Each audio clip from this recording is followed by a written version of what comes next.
I originally wrote The Manson Obsession in 2009.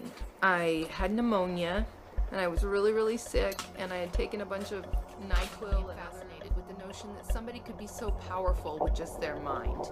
The ability that Manson has to manipulate people and to control them and connive them in such a subtle way just fascinated me. And I saw an interview where he just tore this reporter to shreds with simple phrases and sarcastic questions. It was brutal. It was brutal. I started doing research on him, and I wrote the script within a week. The conception people have about this film is that it's a story about the Manson family or the Manson murders. It's not in any way, shape, or form. What it really is a sociological experiment. It's a way of trying to answer the question, how does a sane person become insane? And what are the triggers that drive them to do the most horrific acts? And the way that I went about writing this script is to kind of explore and exploit those notions. For just a minute that Charles Manson never actually intended for anybody to be murdered. Just throwing it out there. Maybe he said some things, maybe he was talking a little trash, and somebody misunderstood and took it a little too far.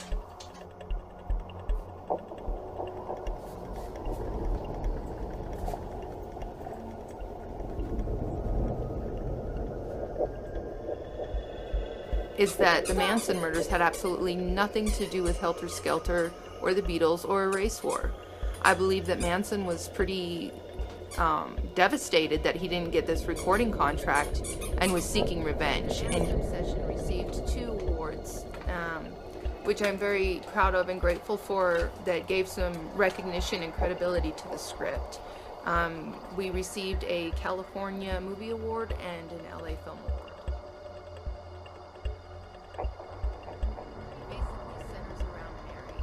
Now, Mary is a screenwriter who's had plenty of success. She lives outside of Hollywood with her husband, who's the love of her life. They've been married since they were teenagers. He's an attorney, he's not in the business at all, and they have 2 kids, and she drives a minivan and carpools and makes snacks and loves her life. She's actually genuinely content with her life.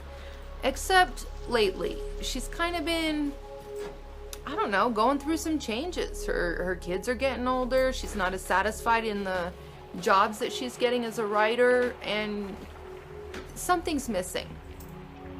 Until she falls on this footage of these Manson interviews and ultimately becomes completely obsessed to the point of losing her own self into researching Manson. And as a result, she becomes haunted by the story, by the characters, by the victims, by Manson himself. And what ensues after that is complete and utter chaos. There's a time for living. The time keeps on flying. Think you're loving, baby, and all you're doing is crying. Can you feel those feelings real? Look at your game, girl.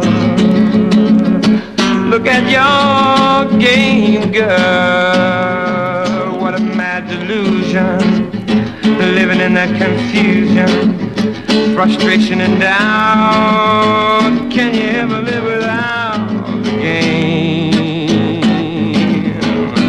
The sad, sad game.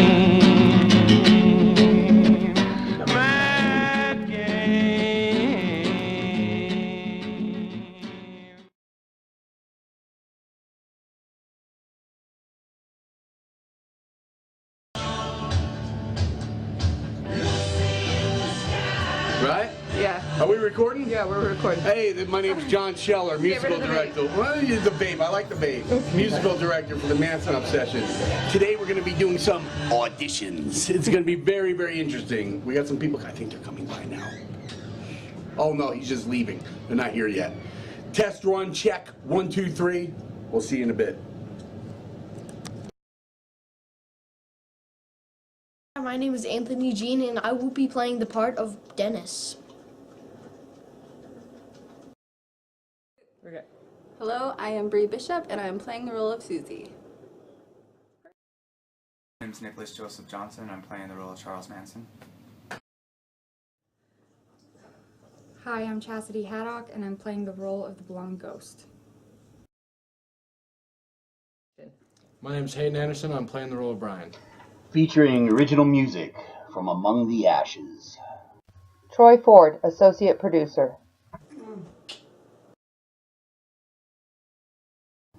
In addition to the fact that you'd be supporting a great film, we have some wonderful prizes in store for our contributors. The cast and crew would like to thank you for taking time out of your day to listen to our pitch. We invite you to become obsessed with the Manson obsession.